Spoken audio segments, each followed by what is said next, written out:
Hello साथियों, नमस्कार। आप सभी का Balaji medical and nursing institute पर बहुत बहुत स्वागत है। स्टूडेंट, आज बात करेंगे RUHS और अदर स्टेट के अंदर जो BSc नर्सिंग फर्स्ट सेमेस्टर के अंदर जो एक सब्जेक्ट है जिसका नाम है एनाटॉमी एंड फिजियोलॉजी, उसकी इम्पोर्टेंट किस्मों को लेकर स्टूडेंटों के दिमाग में एक सबसे पहला भय यही बना रहता है कि बैक नहीं लग जाए। और सही बात है ना। फिजियो में अगर एक बार बैक लग जाती है तो फिर निकलने में काफ़ी कठिनाई आती है।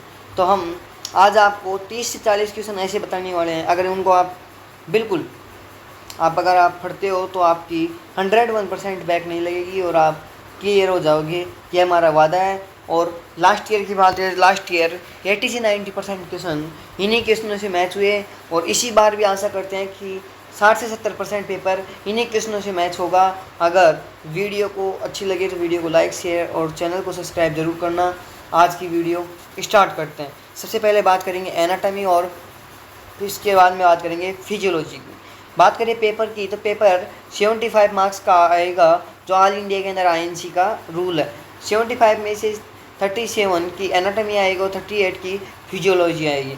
एनाटॉमी के अंदर अपन स्ट्रक्चर की पढ़ते हैं, अपन कोई भी ऑर्गन की, और फिजियोलॉजी के अंदर उसकी फंक्शनिंग के बारे में जानते हैं। तो बात करेंगे एनाटॉमी और फिजियोलॉजी की मिक्सिंग के अंदर ही इनके क्वेश्चनों की क्या क्या क्वेश्चन आ सकते हैं। ठीक है, तो सबसे पहले मैं अगर बात करूं एनाटॉमी के अंदर नर्वस सिस्टम से क्या आ सकता है। Classification of the nervous system and describe the gross anatomy of the nervous system. आपको नर्वस सिस्टम का क्लासिफिकेशन और उसकी ग्रोस एनाटॉमी याद जरूर करनी है कि नर्वस सिस्टम के अंदर कौन कौन से ऑर्गन शामिल होते हैं। इसके बाद आता है define the anatomy of the stomach. Stomach की एनाटॉमी याद करनी है आपको, और नर्व एंड ब्लड सप्लाई भी आपको याद करनी है ना। स्टोमच की एनाटॉमी और नर्व और ब्लड सप्लाई ज़रूर याद करनी है। पक्का क्वेश्चन दोनों में से एक आने की पूरे पूरे चांसेज हैं। अगली बात करते हैं शॉर्ट नोट्स के अंदर क्या पूछा जा सकता है। तो बात करूँ तो आपको लेयर्स ऑफ द हार्ट से पूछा जा सकता है, लंग्स की स्ट्रक्चर से क्वेश्चन पूछा जा सकता है और आई की स्ट्रक्चर भी पूछ सकता है, और एनाटॉमी ऑफ द नेफ्रॉन भी पूछा जा सकता है। क्या होता है, 4 क्वेश्चन दिए जाएंगे, 4 में से आपको 3 क्वेश्चन करने होंगे, है ना। तो आप सारे क्वेश्चनों को आपको पढ़ के जाना है जो हम बता रहे हैं। इसके अलावा और बात करें कि शॉर्ट नोट्स के अंदर क्या पूछा जा सकता है, तो इसके अलावा आपसे पूछा जा सकता है हार्ट की स्ट्रक्चर, तो आप बहुत ढंग से पढ़ के जानिए। और ब्लड के कंपोनेंट, ब्लड की डेफिनेशन क्या होती है, ब्लड किस कंपोनेंट से मिलकर बना होता है, और इम्यूनिटी के बारे में भी आपसे पूछा जा सकता है। और आपसे स्ट्रक्चर ऑफ द लीवर की स्ट्रक्चर ज़रूर पूछी जा सकती है, और नेफ्रॉन के बारे में भी डिस्क्राइब करवा सकता है। अगली बात करें, इनमें से आपसे 2 क्वेश्चन तो ज़रूर कन्फर्म पूछे जाएंगे। कौन कौन से, टाइप ऑफ टिश्यू, टिश्यू के टाइप कोई से पूछे जा सकते हैं। और अगर स्पेशली बात करूँ तो आपको जो कनेक्टिव टिश्यू है और एपिथेलियल टिश्यू है, इसको ज़रूर ढंग से पढ़ के जाना है। अगर बात करें एनाटॉमी ऑफ द हार्ट की, एनाटॉमी आपको ऊपर भी बताई, यहाँ भी बता रहे हैं, एनाटॉमी ऑफ द हार्ट ज़रूर पढ़ के जाना है। और साइनोवियल जॉइंट के बारे में आपको एनाटॉमी ज़रूर पढ़ के जानी है।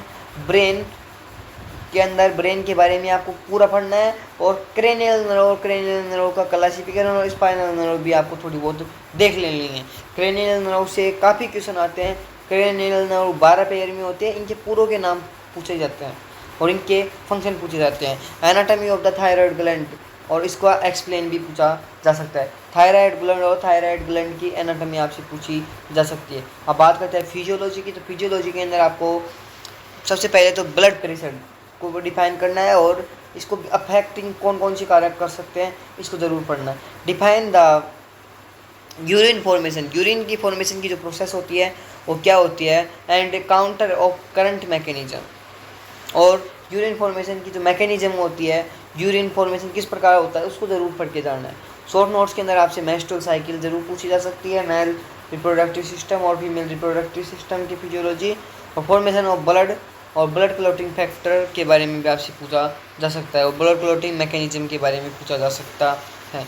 अगला क्वेश्चन पिट्यूटरी ग्लैंड के बारे में भी आपसे पूछा जा सकता है। और बात करता हूँ मैं शॉर्ट नोट्स के अंदर, तो आपसे रेस्पायरेटरी मैकेनिज्म पूछी जा सकती है।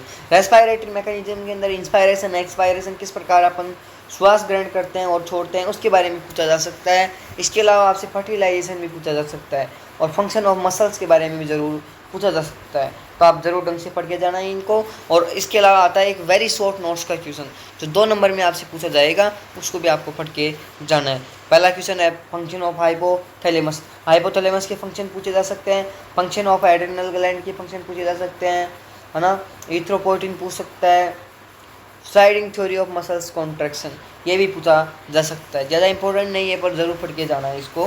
कार्डियक आउटपुट के बारे में या कार्डियक साइकिल के बारे में आपसे पूछा जा सकता है। लिम्बिक सिस्टम के बारे में पूछा जा सकता है, और न्यूरोमस्कुलर जंक्शन क्या होता है ना, उसके बारे में भी पूछा जा सकता है। और कार्डियक साइकिल तो आप पक्का रट के जाना, इससे ज़रूर क्वेश्चन आ सकता है। और एक आपको इम्यूनिटी आपको हमने ऊपर भी बताई और यहाँ बता रहे हैं, इम्यूनिटी भी आपको देख के जानी है। अगली बात करते हैं यूट्रस। तो यूट्रस के बारे में आपको कंप्लीट पढ़ के जाना है। यूट्रस की शेप और साइज, ब्लड सप्लाई, है ना, इसकी एनाटॉमी, यूट्रस का डायग्राम, यूट्रस की रिलेशन किससे होता है ना, और लिम्फेटिक ड्रेनेज और हिस्टोलॉजी भी आपको यूट्रस की पढ़ के जानी है। यानी यूट्रस की कंप्लीट एनाटॉमी आपको पढ़ के जानी है। अगली बात करते हैं analyst the organ of digestive system. Digestive system के अंदर जितने भी ऑर्गन आते हैं उनको एनलिस्ट करना है और उनका एक्सप्लेन भी करना है। एक आता है अगला क्वेश्चन लंग की ग्रास एनाटॉमी और रेस्पिरेटरी लंग वॉल्यूम भी आपको पढ़ के जानी है ना। यानी कि लंग्स के बारे में आपको कंप्लीट पढ़ के जाना है और लंग्स की जो वॉल्यूम कैपेसिटी है उसको पढ़ के जाना है। इसके अलावा सलाइवा का फंक्शन आपको पढ़ के जाना है, फंक्शन ऑफ पैनक्रियाज पढ़ के जाना है, स्किन का फंक्शन पढ़ के जाना है, यूरिन कंपोजिशन पढ़ के जाना है, नर्वस न्यूरोग्लिया और न्यूरॉन्स के बारे में पढ़ के जाना है। एक न्यूरॉन की स्ट्रक्चर आपको ज़रूर पढ़ के जानी होगी। और इसके अलावा आपको मसल्स ऑफ रेस्पिरेशन भी आपको पढ़ के जाना है। इसके अलावा आई एंड ईयर ये ओसिकल्स पढ़ के जानी है, और आपको ब्रेस्ट की स्ट्रक्चर भी पढ़ के जानी है।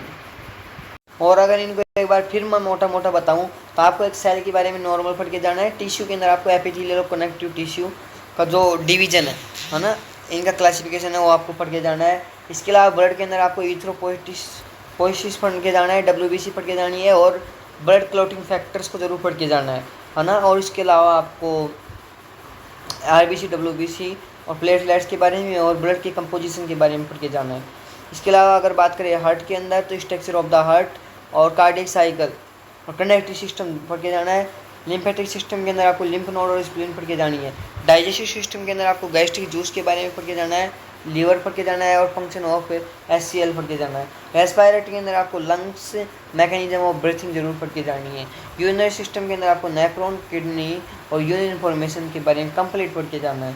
अगर बात करें सेंसरी ऑर्गन के अंदर तो मिडिल ईयर और आई पढ़ के जानी है आपको। रिप्रोडक्टिव की बात करूँ, स्पर्मेटोजेनेसिस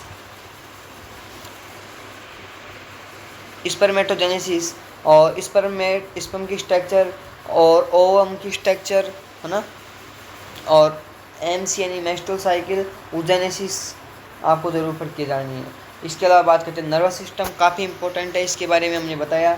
CSF पढ़ के जरूर जाना है, क्रेनियल नर्व के क्लासिफिकेशन पढ़ के जाना है नर्वस सिस्टम का, और सेरेबेलम और स्पाइनल कॉर्ड भी आपको पढ़ के जानी है।